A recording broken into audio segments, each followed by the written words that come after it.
What's up, League of Todd? Star KIPER Jr. back for another season in the Star Vegas Inc. studios. Feels good to be back.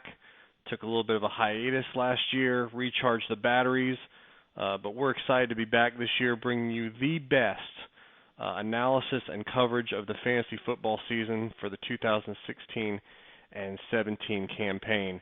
So let's get right to it. First game of the week is Hooley versus Mama, a.k.a. the Mish Bowl. Look, Hooley's got Breeze going in a shootout down in New Orleans against the Raiders. Look for a lot of points to be scored in that game, so a big boon for Hooley there. Lamar Miller should be the focus of the Texas offense going against a bad Bears defense. Also, if they get up early, look for him to be milking the clock in the second half. OBJ always plays well against Dallas. It's opening week in Dallas, so look for him to be on top of his game and putting up some points as well.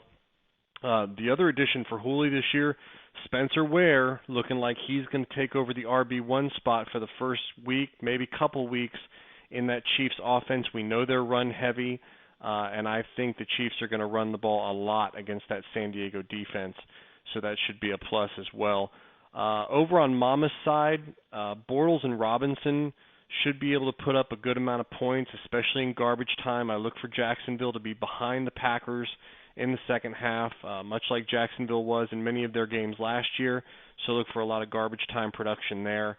A.J. Green is probably going to draw Darrelle Revis this week, seeing as how he's the only weapon in the Cincinnati passing attack anymore, so that's going to be a tough slot for him and for the Bengals.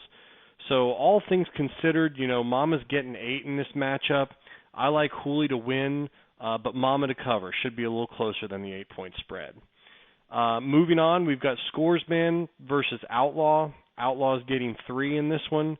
For Scoresman, we've got Rodgers putting up a good line against Jacksonville. He's got his Jordy Nelson back, full complement of weapons, so should be able to put up some production.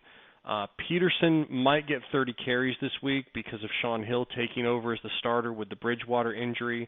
I look for Peterson to get a lot of volume and should be able to put up a decent stat line there. I like Golden Tate in what should be a shootout in Indianapolis between the Lions and the Colts. Should be a target hog and should be able to put up a good line as well. Cardinals should go after the Bradyless Patriots. Janine Garofalo playing quarterback there in New England. I like the Cardinals to harass her and really put up some points from the defensive standpoint. So over to Outlaw. Cam draws the best defense in the league in the Broncos on opening night. We saw what they did to him in the Super Bowl. He hasn't had a good camp or preseason, so I kind of look for the Broncos to get off against Cam and limit his opportunities. The running backs in Outlaws camp right now are a mess. Ajayi didn't even win the starting role in Miami.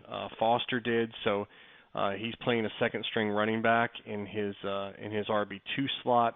The Panthers might get after the young quarterback in Denver. That's going to be one of the source of points for Outlaw this week, but all in all, I don't like Outlaw's matchups this week or his lineup, so I'm going to go Scoresman to win and cover. Moving on, we've got Shark and Kitty.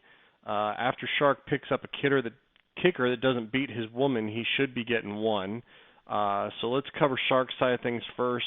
The running back production looks good from my standpoint with D'Angelo Williams filling in for the first 3 weeks at running back for Pittsburgh, and Matt Forte I think is going to have a solid season with the Jets and should put up a good line this week. His wide receivers should be really steady this week, especially if Nelson's healthy. I think, again, that Green Bay game, they should be able to move the ball against Jacksonville. And, again, Cooks is in that shootout for New Orleans against Oakland. Over to Kitty's side, believe it or not, but Russell Wilson will be the better quarterback in this matchup of these two teams. Carson Palmer kind of scares me in the way things have gone in the preseason on Shark's side, so I like Russell Wilson against Miami. Ingram and Gordon are pretty much going to be non-factors for Kitty. Word is that C.J. Spiller is now going to get most of the passing work in New Orleans, so Ingram's going to be relegated to just the rushing downs. which we know New Orleans throws the ball about 70% of the time, so that really limits his role. And Danny Woodhead has always been eating into Melvin Gordon's potential to stay on the field. So a tough go at running back for Kitty. Hilton and Marshall at the wide receiver spots are both great plays this week. Again, that Colts matchup with the Lions, T.Y. Hilton should put up a good line, and Marshall also with the Jets should be a target hog and put up some good stats as well. The issue at kicker for Kitty is, can Janine Garofalo get the Pats across the 50 so that the Polish soccer player can put the ball through the uprights? That we don't know yet. We haven't seen enough of him in the regular season, so that's going to be a tough guessing game for Kitty. I'm going with the upset special here since Shark's the dog, with Shark to pull this one out and win. Moving on to our fourth game, we've got Star and Ben. Star's getting 3 in this matchup. On Star's side, Luck should have a great game. Again, we've talked about what we expect to be a shootout between the Colts and the Lions. I'm projecting Luck to have 3 touchdowns in that game. Gurley should produce against San Francisco on Monday night. That 49er defense is terrible, and we know that Gurley's going to be the focal point of the Rams' offense. Dez is always up for the Giants, especially on opening weekend. And the key will be, can Dak get him the ball? I think he can. I think there's going to be enough emphasis on the run to take some pressure off Dez, so look for Dez to produce as well. On Ben's side, I really like David Carr in a shootout down in New Orleans. He's going to have to keep up with Drew Brees, so look for him to put up some good points.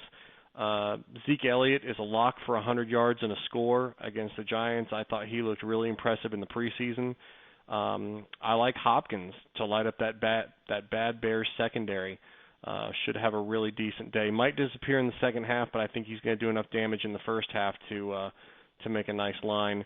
And Evans should put up a solid line for Tampa if he can dodge Trufant at corner, which I think they'll move him around and get him matched up with some of those other secondary personnel. So looking at this matchup, I think Ben's just got a little bit better matchups. Maybe the personnel's even, but I think it comes down to matchups, so I've got Ben to win and cover. The game of the week is our 2 former champs, the defending champ Fuff and Stinker, the champ the year before, so a nice way to kick off the first week. For Stinker, I like the Rapist Burger to AB Golden Rainbow. They hook up at least once a game, so double your pleasure there with those connections. Lacey should be grinding out the clock in Jacksonville. I expect Green Bay to be ahead and Lacey really to be putting the capper on that one, so look for some nice garbage time production for him. Derrick Henry is seeing an increased role in Tennessee. I definitely think he's going to get goal line touches and might even be the bruiser that they use to wind down the clock in Tennessee, so it'll be interesting to see how that plays out, but he has looked impressive late in the preseason. The Texans' D should be all over Cutler like a cheap suit, so good production at the defensive spot for Stinker. Over to Fuff's side, Manning always plays well against Dallas, especially in opening weekend games. I remember a couple of years ago I had him on my team. He put up 20-plus points in opening weekend versus Dallas, so look for him to continue that production. Murray and Cooper have multiple scoring opportunities for the Raiders against the Saints, a bad Saints defense down there. Again, that ball should be flying all over the yard in that game. Julio Jones' volume is hard to ignore. He's the only thing in the Falcons' passing game, so look for him to contribute there. Moncrief in a shootout with Detroit, look for him to have a good weekend. Might be Luck's primary target, so we always have that on the deck for Indianapolis. This one's going to be super close. A great game of the week. I've got it coming down to possibly a 44-44 tie with Fuff pulling it out because Crab Legs puts up more points on the bench than Dak does. So Fuff to win in the tiebreaker. That's all I've got for this week, folks. Have a great week 1, and we will see you in week 2. Take care. Bye-bye.